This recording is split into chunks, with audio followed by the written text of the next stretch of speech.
ക്രിയേഷൻസിലേക്ക് എല്ലാവർക്കും സ്വാഗതം. അപ്പോ നമ്മൾ ഓണത്തിന്റെ തലേ ദിവസം, അതായത് ഉത്രാടത്തിന്റെ അന്ന് നമ്മൾ ഇതുപോലത്തെ ഒരു ചുരിദാർ കട്ട് ചെയ്തിട്ടുണ്ടായിരുന്നു അല്ലെ. അപ്പൊ എല്ലാവരും പറഞ്ഞു, ചേച്ചി ആ ചുരിദാറിന്റെ ബാക്കി കാണിച്ചില്ലല്ലോ എന്ന്. ഇതേ അപ്പൊ ഞാനിപ്പോ കാണിക്കുവാ കേട്ടോ. ഇത് ബാക്ക് പാർട്ട് ആണ്. നമ്മൾ സാധാരണ ഒരു യൂനൊക്കെ ചെയ്തിട്ട് ബാക്ക് പാർട്ട് ചെയ്തു. ഫ്രണ്ട് പാർട്ട് ചെയ്തപ്പോ നമ്മള് ഒരു 10 ഇഞ്ച് ഇറക്കി ഇങ്ങനെ കട്ട് ചെയ്തായിരുന്നു അല്ലെ. ഇതേ കണ്ടോ. ഇപ്പൊ ടോപ്പിന്റെ ഏറ്റവും മുകളിൽ നിന്ന് ഒരു 10 ഇഞ്ച് താഴത്തേക്ക് അളന്നിട്ട് ഇതിങ്ങനെ സ്ട്രെയിറ്റ് ആയിട്ട് കട്ട് ചെയ്ത് മാറ്റിയായിരുന്നു. നമ്മള് അവിടെ വേറൊരു പീസ് വെക്കാൻ പോവാം കേട്ടോ. അപ്പൊ എന്താണെന്നറിയോ, നല്ല ഭംഗിയായിരിക്കും ടോപ്പ് കാണാൻ വേണ്ടിട്ട്.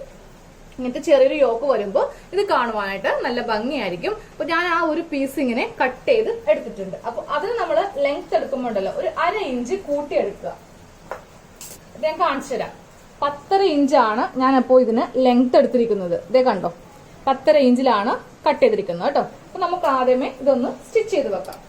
അതുകൂടാതെ ഞാൻ ഒരു പഴയ ഷർട്ടിൽ നിന്ന് 3 ബട്ടൺസ് എടുത്തിട്ടുണ്ട് കേട്ടോ. അപ്പൊ നമ്മുടെ എല്ലാവരുടെയും വീട്ടിലുണ്ടാവും. കുട്ടികളുടെ യൂണിഫോം ആണെങ്കിലും പഴയ യൂണിഫോം ആണെങ്കിലും നമുക്കതിൽ ഇതുപോലത്തെ സാധാരണ വൈറ്റോ ബ്ലാക്കോ എന്ത് കളർ ആണെങ്കിലും മതി, ഇങ്ങനത്തെ കുറച്ച് ബട്ടൺസ് എടുത്ത് വെക്കുക കേട്ടോ. എന്നാലും നമുക്ക് ചുരിദാർ ഒന്നും പൊലിപ്പിക്കാൻ പറ്റുകയുള്ളൂ. നമുക്കിതൊന്നും കടയിൽ നിന്ന് വാങ്ങേണ്ട കാര്യമില്ല. അപ്പോൾ ആദ്യമേ നമുക്ക് ഈ ഒരു പീസ് ഇവിടെ ഒന്ന് ജോയിൻ ചെയ്ത് വെക്കാം. അപ്പോൾ നമുക്ക് അതിനായിട്ട് ഇതിന്റെ സെന്റർ ഒന്ന് കട്ട് ചെയ്യാം. കറക്റ്റ് ലെവലിൽ വെച്ചിട്ട് ഇതിന്റെ സെന്റർ ഇങ്ങനെ കട്ട് ചെയ്യുക. സെയിം അതേപോലെ തന്നെ ഇവിടെയും ചെയ്ത് കൊടുക്കാം. എന്നിട്ട് 2 സെന്ററുകൾ തമ്മിൽ ഒരുമിച്ച് വെക്കുകയും വേണം. നല്ല വശവും വേണം ഒരുമിച്ച് വെക്കാൻ. എന്നിട്ട് 1/2 ഇഞ്ചിൽ നമുക്ക് ഇതൊന്ന് സ്റ്റിച്ച് ചെയ്ത് കൊടുക്കാം.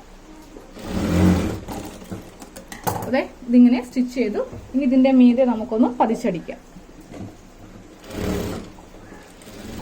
അതാ നമ്മൾ ഈ ഒരു പീസ് ഇവിടെ വെച്ചു. ഇനി ഞാൻ ഇതിൽ നെക്കൊക്കെ ഒന്ന് സ്റ്റിച്ച് ചെയ്യട്ടെ കേട്ടോ. നെക്ക് വീതി 3 ഇഞ്ചാണ് നെക്ക് വീതി. Front neck length 5.5 inch. നല്ല വൈഡ് ആയിട്ടൊരു യു ആണ് ഇതിൽ ചെയ്യാൻ പോകുന്നത് കേട്ടോ. അപ്പൊ നെക്ക് കട്ടിങ്ങും സ്റ്റിച്ചിങ്ങും കാണിക്കുന്നില്ല.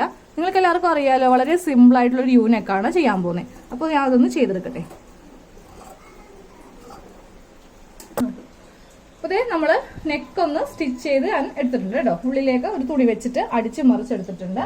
ഇനി നമുക്ക് ഈ ബട്ടൺസ് ഒന്ന് എടുക്കാം. അപ്പൊ ഞാനപ്പോ ഇവിടെ 3 ബട്ടൺ ആണ് എടുത്തിരിക്കുന്നത്. ഇനി നമുക്ക് വേണ്ടത് ഈ ടോപ്പിന്റെ തന്നെ ഈ കളർ തുണിയാണ് കേട്ടോ. അപ്പൊ ഞാൻ ഈ റെഡിന്റെ ചെറിയൊരു പീസ് മതി, വളരെ ഒരു ചെറിയ പീസ്, ഇതാ ഇത്രയുള്ള പീസ്. ഇതിലിപ്പോ 2 ഇഞ്ച് ലെങ്ത്തും 2 ഇഞ്ച് വിഡ്ത്തും ഉണ്ടാവും. ഇതാ 2 ഇഞ്ച് ഇല്ല കേട്ടോ, ഇതിപ്പോ 1.5 ഇഞ്ച് നീളവും ഉണ്ട്, 1.5 ഇഞ്ച് വീതിയും ഉണ്ട്. വളരെ ചെറിയൊരു തുണി മതി. എന്നിട്ട് നമുക്ക് ഈ തുണി ഇങ്ങനെ ഒന്ന് മടക്കിയെടുക്കാം. അതിനുശേഷം ഇങ്ങോട്ടേക്കൊരു മടക്ക് നമ്മളിങ്ങനെ 4 ആക്കി മടക്കിയെടുത്തു. 4 ആക്കി മടക്കിയെടുത്തതിന് ശേഷം നമുക്ക് ഇവിടെ നിന്ന് ഇങ്ങനെ ഒന്ന് വരച്ചു കൊടുക്കാം. അതായത് ഇങ്ങനെ ഈ ഓപ്പണിങ് ഭാഗമില്ലേ, അവിടെ വെച്ചിട്ട് ഒരു റൗണ്ട് ഷേപ്പിൽ ഇങ്ങനെ ഒന്ന് വരച്ച് കൊടുക്കാം. അപ്പോൾ ഇത് നമുക്ക് റൗണ്ടായിട്ട് ഇങ്ങനെ കിട്ടും. ഈ ഒരു ഷേപ്പിൽ നമുക്ക് ഈ തുണി ഇങ്ങനെ എടുക്കാം. എന്നിട്ട് സൂചി നൂലും കോർത്തെടുക്കാം. ഇനി നമുക്ക് സൂചി നൂലും കോർത്തെടുക്കാം. 2 ഇഴയിലാണ് കേട്ടോ സൂചി നൂലും കോർത്ത് എടുത്തിരിക്കുന്നത്. ഇതിന്റെ ഉൾഭാഗത്ത് നിന്ന് ചെറിയ സ്റ്റിച്ച് ഇങ്ങനെ ഒന്ന് ചെറിയ ഇഴകളായിട്ട് ഇട്ട് കൊടുക്കാം. നമുക്കത് ഇങ്ങനെ ഇങ്ങോട്ട് വളരെ ഫാസ്റ്റ് ആയിട്ട് ചെയ്ത് കൊടുക്കാം.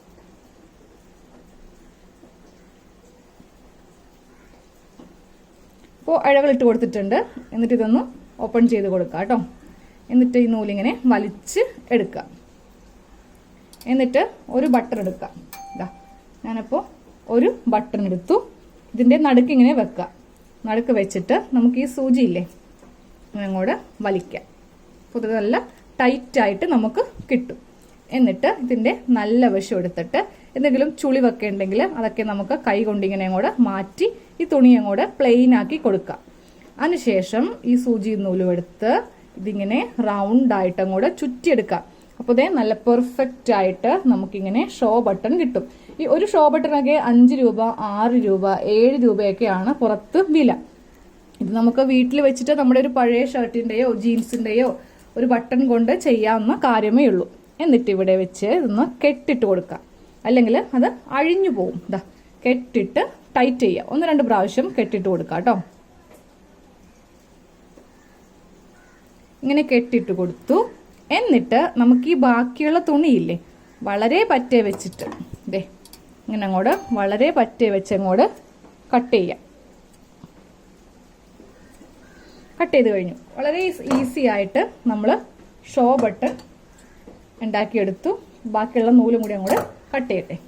ഇതാ കണ്ടോ, ഇത്ര ഈസി ആയിട്ടാണ് നമ്മളിത് ഉണ്ടാക്കിയെടുത്തത്. അതും നല്ല റൗണ്ടായിട്ട് കറക്റ്റ് ഷേപ്പിൽ നമുക്കിങ്ങനെ കിട്ടുകയും ചെയ്യും. അപ്പം ഞാനപ്പോൾ 3 ഉണ്ടാക്കിയെടുത്തു കേട്ടോ. സെയിം അളവിൽ സെയിം കളർ തുണി കൊണ്ട് തന്നെ 3 ഇങ്ങനെ ഉണ്ടാക്കിയെടുത്തിട്ടുണ്ട്. അപ്പം നമുക്കിത് ചുരിദാറിൽ ഫിക്സ് ചെയ്യാം.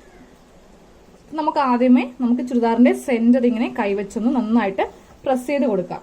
ഇല്ലെങ്കിൽ നമ്മൾ ഈ ഷോ ബട്ടൺ വെക്കുമ്പോൾ കറക്റ്റ് സെന്ററിൽ കിട്ടില്ല. അപ്പോൾ ദേ കണ്ടോ, ഇങ്ങനെ വരപാട് വീണിട്ടുണ്ട്. നമുക്ക് ഇവിടെയാണ് ഈ ബട്ടൺ ഇങ്ങനെ വെച്ച് കൊടുക്കേണ്ടത്. അപ്പോൾ ഇവിടെ വേറൊരു കളറും വെക്കുക. അതിൽ നമ്മളുടെ ഈ താഴത്തേക്കുള്ള ടോപ്പിന്റെ കളർ ഇങ്ങനെ ഫിക്സ് ചെയ്ത് കൊടുക്കാം കേട്ടോ. അപ്പം ഞാനതൊന്ന് ഫിക്സ് ചെയ്യട്ടെ. അപ്പോൾ ഇതാ കറക്റ്റ് സെന്ററിലാണ് വെച്ചിരിക്കുന്നത്. ഇത് നമുക്ക് തയ്ച്ച് വെക്കാം. അതെ, നമ്മൾ എല്ലാ ഷോ ബട്ടണും വെച്ചെടുത്തിട്ടുണ്ട് കേട്ടോ. അപ്പോൾ ഇപ്പം നല്ല ഭംഗിയായില്ലേ? കറക്റ്റ് റെഡിമെയ്ഡ് ടോപ്പ് വാങ്ങിക്കുന്ന അതേപോലെ ഉണ്ടാവും. അപ്പോൾ എല്ലാവരും ഇങ്ങനെ ഒന്ന് ട്രൈ ചെയ്യാം കേട്ടോ.